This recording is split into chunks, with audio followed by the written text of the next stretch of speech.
आपको अगर अपडेट करना है, डेमोक्रेसी लाना है भारत में, जो मुट्ठी भर लोगों के हाथ में कैद हो गई है, तो आपको सारी चीज़ों को संवैधानिक रूप से बदल की सोच आगे बढ़ाना होगी। सारे ज़माने में कान पकड़ के हमें मुर्गा बनाते थे। अब मुर्गा बनाने का मतलब ये थोड़ी हमें पशु बना रहे थे, लेकिन जब वो बनाते थे तो हमारी जो ज्ञानेंद्रिय वो खुलती है। ये मैंने स्त्रियों की ज्ञानेंद्रिया क्यों खोलना है, पशुओं के साथ तुलना क्यों करना है स्त्रियों का? देखो बेटा, कोई भी चीज़ जो है विधा से, ट्रेनिंग से आती है। भारत में एक भी राजनीतिक प्रशिक्षण संस्थान नहीं है।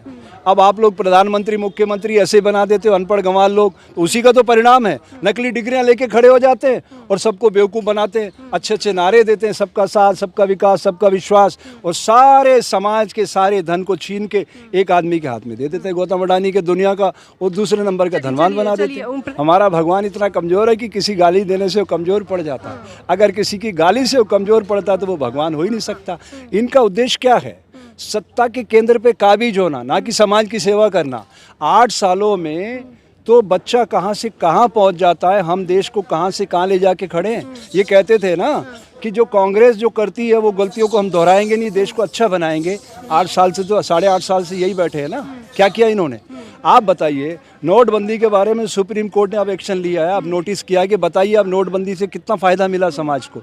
मैं एक बात कहना चाहता हूँ, आरबीआई कंट्रोल करता है ना, इनको अधिकार क्या था नोटबंदी का प्रधानमंत्री को?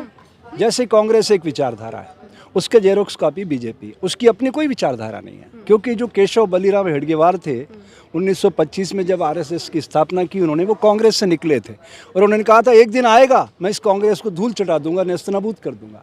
उनका अवसर कब मिला? 2014 में। वो उसी दिशा में कदम आगे बढ़ा रहे हैं, वो अपना ट्रैक भूले थोड़ी हैं। मेरा ये कहना है, ये कब तक चलेगा? अरे दुनिया ग्लोबल विलेज में तब्दील हो चुकी है। हम उस आदि मानव की सोच को लेकर चल रहे हैं जो बैलगाड़ी पे चलता था। आज दुनिया में बच्चे ड्रोन पे उड़ रहे हैं। अगर हमें आधुनिक बनना है तो आधुनिक सोच भी तो पैदा करना होगी। जो राजेंद्र ने जो विषय उठाया है, मैं उसको बढ़ाना चाहता हूँ। आप मानो न मानो, मैं तो कण कण में शंकर को देखता हूँ और प्रकृति के हर जीव में मुझे अपने स्वरूप दिखाई देता है। तुझ में राम, मुझ में राम, सब में राम समाया, सब जीवों से प्यार करो, यहाँ कोई नहीं पराया। जब मेरा कोई विरोधी नहीं है तो मैं किसी से दुश्मनी की बात क्यों करूंगा? सारा संसार, ये सारा जगत मेरा परिवार है।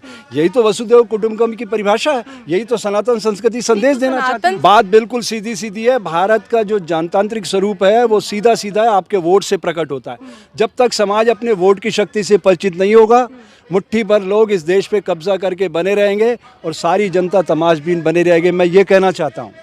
और समाज को जगाने का एक ही तरीका है कि समाज को शिक्षित करिए, और जीवन के बुनियादी हकों पर यह काम शुरू हो चुका है। अरविंद केजरीवाल को मैं एक बात के लिए समर्थन देता हूं, वो शिक्षा पे काम कर रहा है, स्वास्थ्य पे काम कर रहा है। मेरा ये कहना है आने वाले समय में उसने एक कदम आगे बढ़ा दिया डेमोक्रेसी के लिए। मंत्री का समर्थन नहीं कर रहे हैं। बात यह है उसको चुनाव लड़ना है। अभी वो सत्ता में है क्या केंद्र में? अभी वो सिर्फ एक प्रदेश का मुख्यमंत्री है। वो मुख्यमंत्री भी ऐसे प्रदेश का जो लूला लंगड़ा है, अपाइज है, उसके हाथ में पुलिस नहीं है।